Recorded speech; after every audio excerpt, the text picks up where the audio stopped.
In this question, we have a quadratic. A quadratic is any variation of y equals x squared. So the z squared in this question, that's kind of like our x squared.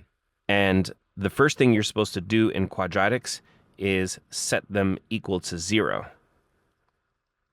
Because the x-intercept is a place where y equals 0. And for quadratics, the x-intercepts are the solutions. So when we're looking at this question, this entire thing here is already set equal to 0. So what's kind of happening is that we're getting this question at step 2. Step 1 was already done for us. But when you have it set equal to 0, that's your permission to factor. Now what we have is a BC quadratic.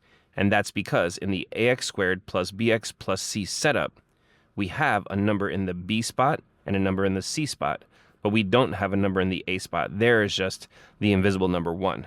In BC factoring, what you need are two numbers that add to b and multiply to c. So in other words, our numbers need to add to 10 and multiply to negative 24. Now, what two numbers do that? The next step would be to divide 24 by every number you can.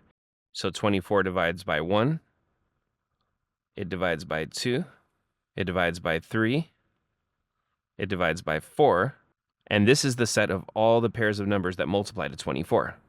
Now, if our numbers multiply to a negative number, that could only happen if one of them is positive and one of them is negative.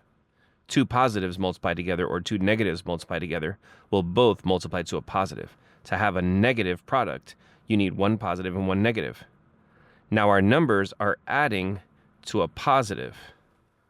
So out of that plus and minus number that we should be getting from all of this, if they're going to add to a positive, that means that the bigger number is the positive number and the smaller number is the negative.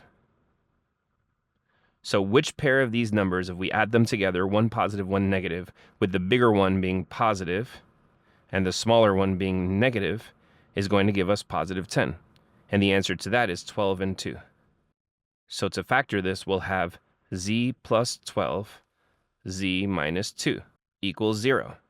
And now you have to do something called the zero product rule, which is the idea that these two things are multiplied together and the answer is 0. That could only have happened if one of them actually was 0. So we'll take each individual one and set it equal to 0.